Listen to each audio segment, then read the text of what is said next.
पेशावर एक जो शहर है वो पहले भारतवर्ष में हुआ करता था, आजकल पाकिस्तान में है।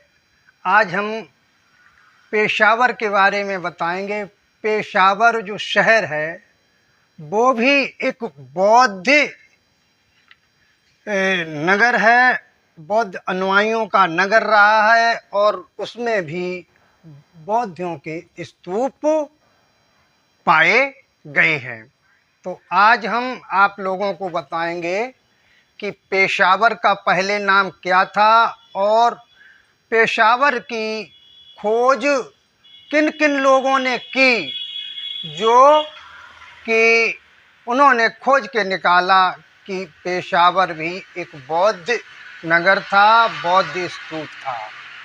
तो आप मेरे साथ बने रहिए वीडियो के अंत तक। ये ऐतिहासिक जानकारियां हैं, इसमें कोई मनोरंजन की बात नहीं होती है। ऐतिहासिक जानकारी हम आप लोगों के बीच में पेश करते हैं। तो पहले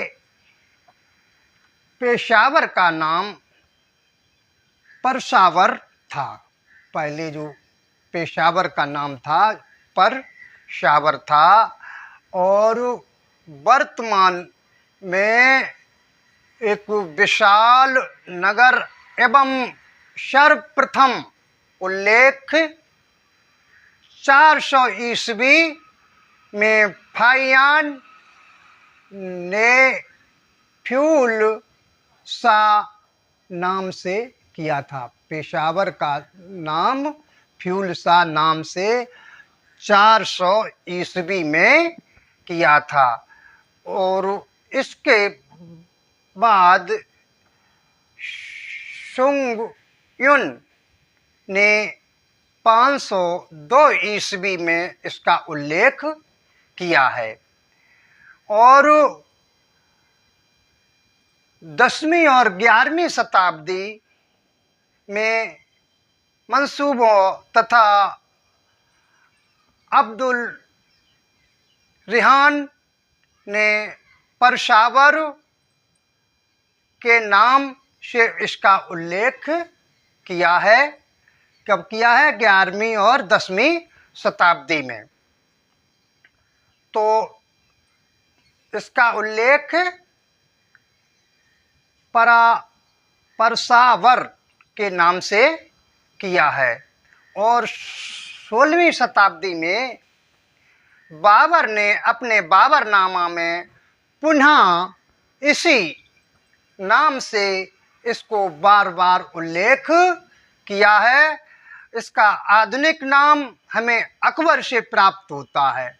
इस अकबर से भी कुछ हमको जानकारी मिली अकबर के शासनकाल में, जिसने नवीन परिवर्तन में अनुराग के कारण इसका प्राचीन नाम परसावर के स्थान पर बदल करके पेशावर अथवा सीमांत नगर पेशावर रखा या सीमांत नगर रखा था, क्योंकि उसे परसावर शब्द का बाबर को कुछ ज्ञान ही नहीं था, कुछ मालूम ही नहीं था और उसको कुछ बोध भी नहीं था।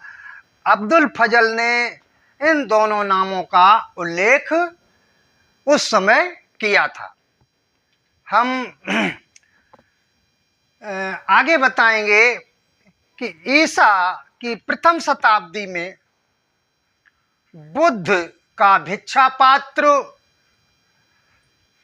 पेशावर के एक स्थान पर पूजा की महान वस्तु मानी जाती थी।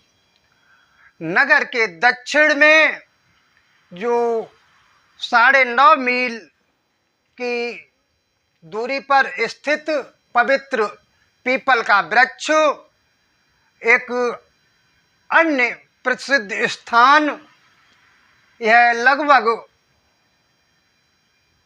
100 फुट ऊंचा स्थित शाखाओं से चारों ओर घिरा हुआ और जनश्रुतियों के अनुसार इसको शाक्य बुद्ध ने इसी वृक्ष के नीचे बैठ करके महान सम्राट कनिष्क के प्रकट होने की भविष्यवाणी की थी। किसकी भविष्यवाणी की थी? कनिष्क की, जो मथुरा का राजा था, उस राजा कनिष्क, उसकी भविष्यवाणी की थी। फाहियान ने इस का उल्लेख नहीं किया था, परंतु सुंगयुन ने फौथी अथवा बोधि वृक्ष के नाम से इसका उल्लेख किया है, जिसकी शाखाएं चारों ओर फैली हुई थी और जिसके पत्ते आकाश को ढक लिया था, जिनके पत्तों ने आकाश को ढक लिया था। यह एक अद्भुत वृक्ष था। इसे बेग्राम का अद्भुत वृक्ष कहा जाता था। कनिष्क ने बृहद स्तूप का सभी तीर्थ यात्रियों का उल्लेख मिलता है। कनिष्क के जो स्तूप बनवाया है वहाँ पेशावर में कनिष्क ने, तो उसका सभी यात्रियों के द्वारा इसका उल्लेख मिलता है। यह स्तूप पवित्र वृक्ष के समीप ही दक्षिण की ओर था और 500 ईस्वी में फाहियान ने इसको लिखा भी है कि यह स्तूप 400 फुट ऊंचा मूल्यवान वस्तुओं से सुसज्जित था और इसी प्रसिद्ध के कारण इस स्तूप को भारत के अन्य स्तूपों से श्रेष्ठ माना जाता है। एक शताब्दी के बाद पुनः सुंगपुन ने घोषणा की कि इसका उल्लेख करते हुए कि 400 फुट से अधिक ऊंचा और जिसकी परिधि 1.5 मील अथवा 1/4 मील के बराबर है। इसका स्तूप बुद्ध के अवशेष प्रचुर मात्रा में यहाँ पर मिलते हैं और बुद्ध स्तूप का ये कोई अवशेष नहीं है। अब यहाँ पर बुद्ध स्तूप का कोई अवशेष नहीं है। स्तूप के पश्चिम में कनिष्क द्वारा बनवाया हुआ पुराना विहार था, जो ईसा काल प्रारंभ में आचार्य परशुरिक मनोरहित और वासुबंध नामक बुद्ध धर्म के 3 नेता एवं प्रचार की प्रसिद्धि के कारण धर्मावलंबियों से भी प्रसिद्ध हो गया। इस विहार के बुर्ज और बरामदे मंजिल ऊंचे थे, परंतु ह्वेंसांग ने यात्रा में इस भवन का जो था वो जीर्ण शीर्ण हो गया था। ह्वेंसांग की यात्रा में ये भवन जीर्ण शीर्ण हो गया था। फिर भी इसमें कुछ भिक्षु वहाँ पर अपना जीवन यापन कर रहे थे और भिक्षाटन किया करते थे। जो साधारण सिद्धांतों को जानते थे ऐसे भिक्षु रहा करते थे। तो ये कनिष्क के विशाल विहार में भेजा गया। इस विहार में बौद्ध धर्म के सर्वश्रेष्ठ शिक्षक थे तथा यह स्थान वहाँ पर शांति प्रदान करने के लिए बहुत प्रसिद्ध था।